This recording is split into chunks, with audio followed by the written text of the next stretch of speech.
बिस्मिल्लाहिर्रहमानिर्रहीम। अस्सलामुअलैकुम वरहमतुल्लाह। मैं हूं हकीम मोहम्मद आसिम और आपको अपने चैनल राज़ शफा में खुश आमदीद कहता हूं। नाज़रीन, चंद दिन पहले बे औलादी पे वीडियो प्रोग्राम हुआ था। उसमें जो औरतों की वजह से, फीमेल्स की वजह से, ख़वातीन की वजह से जो बे औलादी के मसाइल थे, उन पर बड़ी सेल हासिल बात भी हुई और अल्हम्दुलिल्लाह बड़े कामयाब और अच्छे नुस्खाजात भी दिए गए। आज मर्दों की वजह से जो बे औलादी है, औलाद का ना होना, मर्दों की वजह से आज उस पर बात होगी।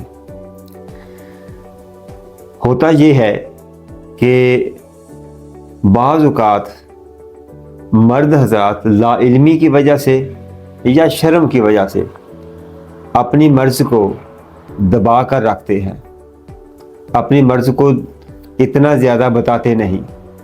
ज़्यादातर इल्ज़ाम औरतों पर ही आता है, लेकिन जब ख़वातीन के टेस्ट वगैरह बिल्कुल ठीक हों तो लाजमी बात है फिर मर्द की तरफ ध्यान जाएगा। औलाद का होना मियाँ और बीवी दोनों की तंदुरुस्ती से मशरूत है। दोनों जो मियाँ बीवी हैं वो दोनों ही तंदुरुस्त होंगे तो अल्हम्दुलिल्लाह औलाद होगी, किसी बगैर किसी मेडिसिन के। जब 1 साल या 2 साल से ज़्यादा अरसा गुजर जाए और औलाद ना हो रही हो तो ये समझ लेना चाहिए कि दोनों में या मियाँ या बीवी में किसी एक में कोई ना कोई थोड़ा या ज़्यादा मसला ज़रूर होता है, जिस वजह से हमल जो है वो ठहरता नहीं है। तो आज मर्दों पर की जो बीमारियां हैं उस पर थोड़ी सी बात रखते हैं आपके सामने। ज़्यादातर स्पर्म्स का एक्टिव ना होना, सीमन का एक्टिव ना होना, हमारी जो तिब है, तिब में कम अज़ कम 60+ या 60 के नज़दीक एक्टिव सीमन होना ज़रूरी होते हैं।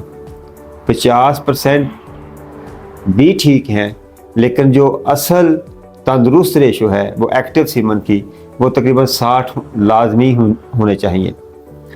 और अगर सीमन वगैरह ठीक हैं, एक्टिव हैं और रेशा भी नहीं है, बाज़ औक़ात एक्टिव सीमन ठीक होते हैं लेकिन जो रेशा है, पस सेल्स हैं, उस वजह से भी हमल ठहरने में देर लग सकती है। उसका इलाज भी होना चाहिए।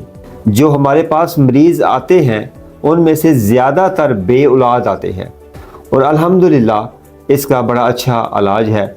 और आज जो हम इलाज बताएंगे आपको वो बहुत आम आसान सा होगा। बस कुछ परहेज़, कुछ अपनी जो अग़ज़िया हैं, ग़ज़ाएँ हैं, उनमें रद्दो-बदल रखें जो बताएंगे हम।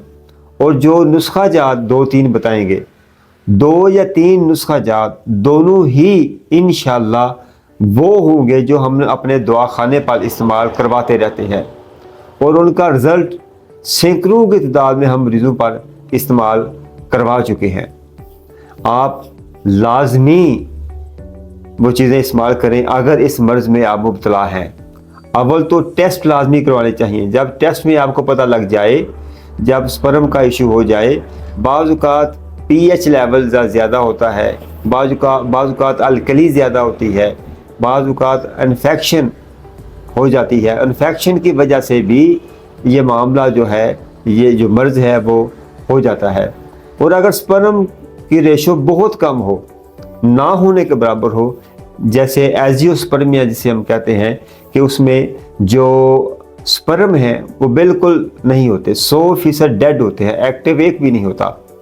और बाज़ औक़ात डेड भी नहीं होते, बिल्कुल नील होते हैं, कोई भी नहीं होता, सीमन होते ही नहीं, ना डेड, ना स्लगिश, ना एक्टिव। तो उस सूरत में हम ये समझते हैं, हम एक अल्ट्रासाउंड करवाते हैं, अल्ट्रासाउंड स्क्रोटल भी कहते हैं, बायोप्सी भी कहते हैं, ताकि देखा जाए कोई वेरिकोज का मसला ना हो। बाज़ औक़ात वेरिकोसेल का इशू हो जाता है, ब्लॉकेज का इशू बन जाता है उस सूरत में उसका इलाज और है। ये सिर्फ़ और सिर्फ जो सीमन में जो कमी होती है, ये उसका इलाज हम बता रहे हैं। अगर वेरिकोसिल का इशू हो तो उसके लिए आपको किसी अच्छे मुआलिज से मिलना होगा। लेकिन वो जो वेरिकोसिल वाला मसला है वो बहुत आम नहीं होता, बहुत शाज़ो नाज़र किसी 100, 200, 300 मरीज़ों में से किसी एक को शायद हो।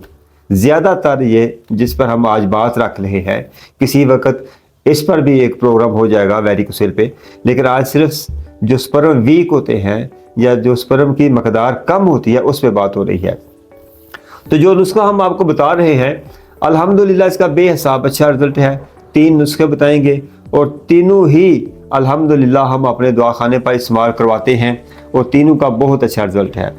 पहला तो ये है कि आपने अपनी ग़िज़ा जो है उसमें गर्म चीज़ें कोशिश करें कि रोक दें, जैसे फ़ास्ट फूड है, पकोड़े हैं, समोसे हैं, फिर उसके अलावा जो बेकरी की चीज़ें हैं, स्वीट्स हैं, फिर उसके अलावा बड़ा गोश्त है, कोशिश करें ये रोक दें। काले चने का शोरबा बहुत अच्छा है इसके लिए।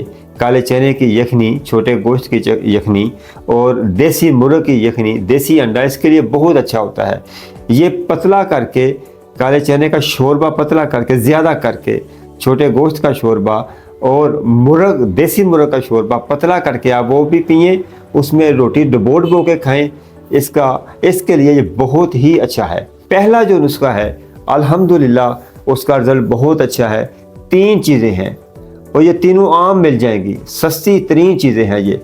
आपने ऐसा करना है कि असगंध नगोरी लेनी है 50 ग्राम, उसके साथ आपने लेना है सतावर 50 ग्राम और तुखम कूंच 50 ग्राम। ये तीनों चीज़ें, सतावर, तुखम कूंच और असगंध नगोरी, ये तीनों चीज़ें 50-50 ग्राम लेके या 100-100 ग्राम ले लें आप। हम वज़न लेनी है आपने तीनों चीज़ें लेके अच्छी तरह पीस कर रख लें। सुबह और शाम खाना खाने के बाद इसको इस्तेमाल करें। आधा चम्मच दूध के साथ इस्तेमाल करें।